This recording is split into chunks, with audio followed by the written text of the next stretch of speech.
नमस्कार दोस्तों, स्वागत है आपका समाचार कैरी हिंदी न्यूज चैनल में। और आज समाचार कैरी कार्यालय में हमारे साथ खास शख्सियत है। आइए आपका परिचय करा देते हैं। विकास वाल्मीकि जी, स्वागत है विकास जी आपका समाचार कैरी कार्यालय में। विकास जी, एक महत्वपूर्ण जिम्मेदारी आज आपको मिली है। जिला झज्जर का प्रतिनिधित्व आप कर रहे हैं। हरियाणा प्रदेश भाजपा में आप सह प्रवक्ता बनाए गए हैं। बहुत बड़ी जिम्मेदारी है, तो इसको लेकर के आप क्या कहेंगे? कितने तैयार हैं और क्या प्राथमिकताएं रहेंगी आपकी इस महत्वपूर्ण पद के लिए? देखिए, सबसे पहले तो मैं भारतीय जनता पार्टी के शीर्ष नेताओं का आभार व्यक्त करता हूँ। माननीय ओम प्रकाश धनखड़ जी, प्रदेश अध्यक्ष, माननीय मुख्यमंत्री मनोहर लाल खट्टर जी का आभार व्यक्त करता हूँ। अपने शीर्ष नेताओं का आभार व्यक्त करता हूँ और पार्टी को आश्वासन दिलाना चाहता हूँ कि जो पार्टी ने मेरे को जिम्मेवारी सौंपी है, मैं उसका पूरी जिम्मेवारी से उसको निभाने का काम करूँगा।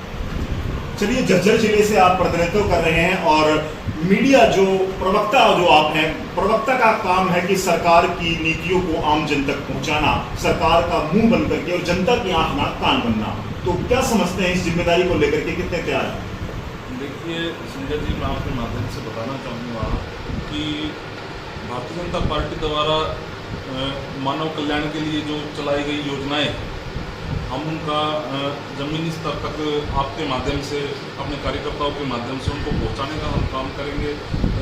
लोक कल्याण के लिए जो भारतीय जनता पार्टी ने अनेकों ऐसी योजनाएं चलाई हैं, उन योजनाओं का मैं एक आध योजना का जिक्र भी करूँगा। अभी जैसे मुख्यमंत्री समृद्धि योजना का चर्चा करूँगा मैं। जिन परिवारों की आय 1 लाख से नीचे है, मुख्यमंत्री जी ने उन परिवारों के लिए साल में 6,000 रुपये की आर्थिक मदद का प्रावधान रखा है। जैसा कि आपको पता है, मुख्यमंत्री समृद्धि योजना जी अभी BPL धारकों के लिए भी, तेल के लिए भी, सरसों का तेल के बदले में नगद राशि, नगद राशि देने का आपने अभी घोषणा की सरकार ने। पता उन सारी चीज़ों का तो समय समय पर जब भी ऐसी कोई स्थिति होती है, सरकार हमेशा हर वर्ग के साथ, भारतीय जनता पार्टी हर वर्ग के साथ खड़ी है। सबका साथ सबका विकास हमारा नारा है, माननीय मुख्यमंत्री मनोहर लाल जी। विकास जी, आज जो परिस्थितियां हैं हरियाणा प्रदेश की, या मैं कहूं कि आसपास के रिजाइन की, वो किसी से छुपी नहीं है। भारतीय जनता पार्टी के कार्यकर्ता और नेताओं के लिए बड़ी चुनौतियां हैं। फील्ड में जाकर के जो आपने कहा है कि सरकार की जन कल्याणकारी नीतियों को आप आम जन तक पहुंचाएंगे, वो भी एक चुनौती है। तो क्या समझते हैं, इस माहौल में आप किस तरह से काम कर पाएंगे? देखिए, भारतीय जनता पार्टी एक कैडरविस पार्टी है जी। यहाँ हर कार्यकर्ता को पहले राष्ट्र के लिए तैयार किया जाता है। हमारा हर कार्यकर्ता यहाँ एक आर्मी के जवान की तरह काम करता है। भारतीय जनता पार्टी आता है जी। हम मीडिया के माध्यम से भी और हमारे कार्यकर्ताओं के माध्यम से भी हम जो भारतीय जनता पार्टी की जो कल्याणकारी योजना है उनको लोगों तक पहुँचाने का कार्य कर रहे हैं। बहुत अच्छे तरीके से हमारी पार्टी के कार्यकर्ता और हम मीडिया में आपके माध्यम से उन जितनी भी कल्याणकारी योजनाएं उनको पहुँचा पाए। चलिए, आज झज्जर में हाल ही में आपके झज्जर जिले के लिए भारतीय जनता पार्टी ने भाजपा कार्यालय की आधारशिला रखी है, उस बारे में क्या कहेंगे? मीडिया माननीय ओम प्रकाश धनखड़ जी के हाथ से वहाँ आज आधारशिला रखी हुई है। मैं पूरे झज्जर जिले के कार्यकर्ताओं को बधाई भी देता हूँ और खास करके अपने प्रदेश नेताओं का धन्यवाद भी करता हूँ कि आज हमारे झज्जर जिले में जिला प्रमुख कार्यालय की नींव रखी गई है माननीय ओम प्रकाश धनखड़ जी द्वारा। चलिए विकास जी, एक और सवाल है जो प्रमुख सवाल है, आज हरियाणा प्रदेश की जनता भी जानना चाहती है, मीडिया भी जानना चाहती है। आपके माध्यम से, आप प्रदेश के सह प्रवक्ता हैं, 6 माह से सड़कों पर हैं किसान, कब होगा इसका समाधान? देखिए संजय जी, भारतीय जनता पार्टी हमेशा किसानों के साथ खड़ी हुई है। पिछले 7 वर्षों का अगर आप रिपोर्ट उठा के देखेंगे, जैसे MSP में बढ़ोतरी की है, पिछले 7 वर्षों से आप लगातार देख रहे हैं कि कह रहे थे जैसे किसानों को, घोड़े वाले किसानों को दिलाया जा रहा था मंडियाँ बंद हो जाएगी, MSP बंद हो जाएगा, वो तो वैसे के वैसे चालू बढ़ा के दे रही है सरकार। मंडी भी वैसे ही चलती है और MSP भी बढ़ के आ रहा है सामने। तो क्या लगता है आपको, किसानों की आड़ में आप इसको किसका? वो विपक्ष किसानों, घोड़े वाले किसानों की आड़ रही थी। विपक्ष अपनी राजनीति चमका रहा है। और अब तो किसान बहुत सारे हमारे भाई हैं, वो समझ रहे हैं इस बात को। तो समाधान कब तक निकलने की उम्मीद है? तो शीर्ष नेता तो लगा हुआ है संजय जी, और भारतीय जनता पार्टी के हर दरवाजे किसानों के लिए नरेंद्र मोदी जी बोलते हैं, माननीय प्रदेश अध्यक्ष ओम प्रकाश धनखड़ जी, मुख्यमंत्री हमारे किसानों के लिए हमेशा दरवाजे खुले हैं भारतीय जनता पार्टी को। भारतीय जनता पार्टी ने किसानों के लिए इतने फैसले किए हैं, आप देख देख रहे होंगे कि शाम में किसानों के लिए समय समय पर योजनाएँ लेके आ रही है सरकार, जो MSP बढ़ा है हमारे के लिए, लगातार सरकार किसानों के लिए फैसले ले रही है। चलिए विकास जी, महत्वपूर्ण जिम्मेदारी के लिए पुनः मैं आपको बधाई देता हूं और एक संदेश मैं चाहूंगा कि इतनी महत्वपूर्ण जिम्मेदारी है तो कार्यकर्ताओं के लिए और हरियाणा प्रदेशवासियों के लिए आप क्या संदेश देना चाहेंगे?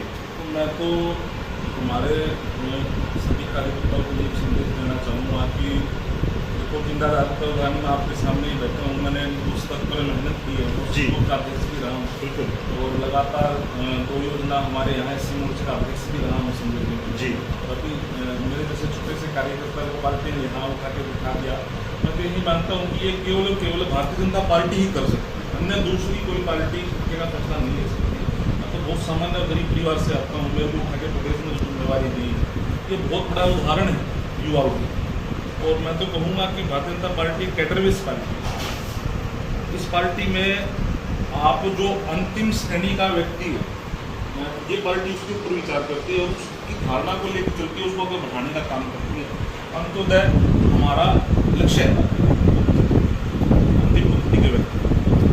चलिए, विकास वाल्मीकि जी से हमने कुछ बात की है और जो जिम्मेदारी इनको मिली है झज्जर जिले से वो एक महत्वपूर्ण जिम्मेदारी है। ये प्रदेश स्तर पर सह प्रवक्ता नियुक्त किए गए हैं और इस तरह के जो पद हैं वो एक आम कार्यकर्ता, जैसा कि विकास जी ने स्वयं स्वीकार किया है कि भारतीय जनता पार्टी एक कैडर की पार्टी है जिन्होंने एक आम कार्यकर्ता को प्रदेश स्तरीय एक महत्वपूर्ण जिम्मेदारी दी है।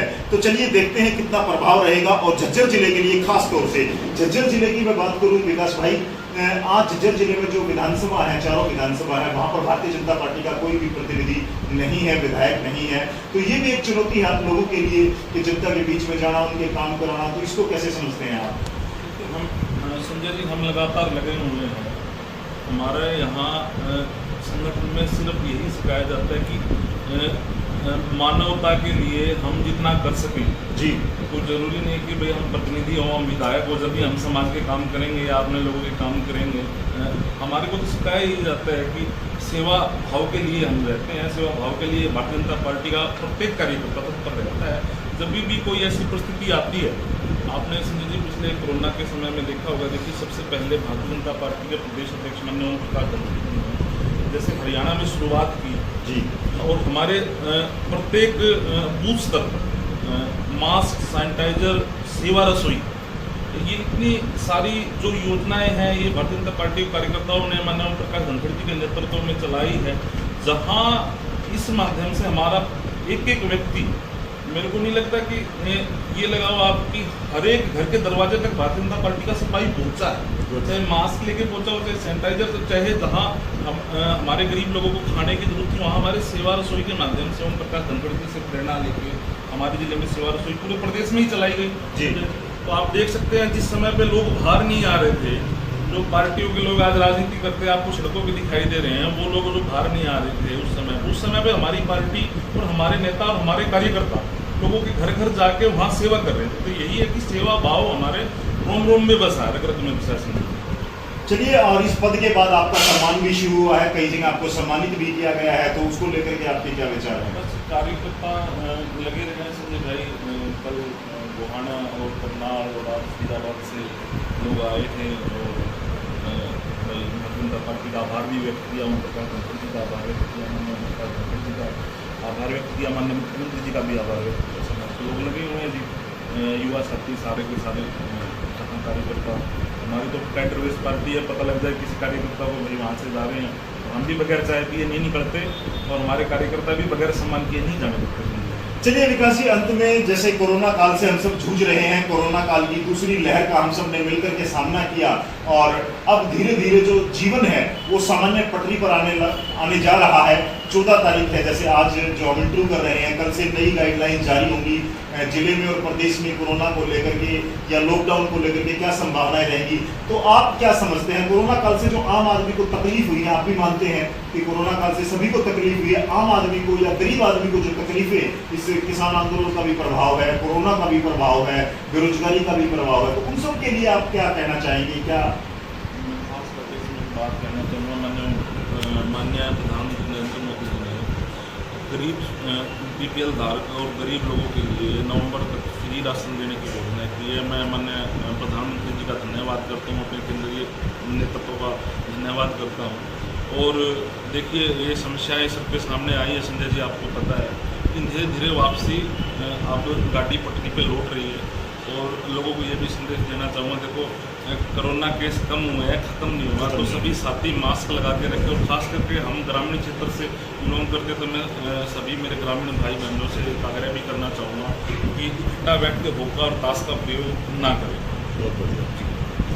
चलिए, तो कोरोना से दूरी बढ़ाने के लिए जो तमाम बातें हैं कि मास्क को लेकर के और जो चीज़ें हैं उनको सब अपनाएं और इस महामारी से बचें। साथ ही पुनः मैं अपनी ओर से, अपनी टीम की ओर से विकास जी को बधाई देता हूं इनके कार्यकाल को लेकर के, और इनकी जो जिम्मेदारी इनको दी गई है ये बेहतर निर्वहन करें और आम आदमी को इनके इस पद का फायदा पहुंचे, आम आदमी को इनके इस पद का लाभ मिले और आम आदमी अपनी समस्याएं और अपनी जो प्राथमिकताएं हैं वो इनके माध्यम से सरकार के कानों तक पहुंचा पाए, ऐसी मैं विकास जी से उम्मीद करता हूं। विकास भाई, बहुत बहुत धन्यवाद, थैंक यू।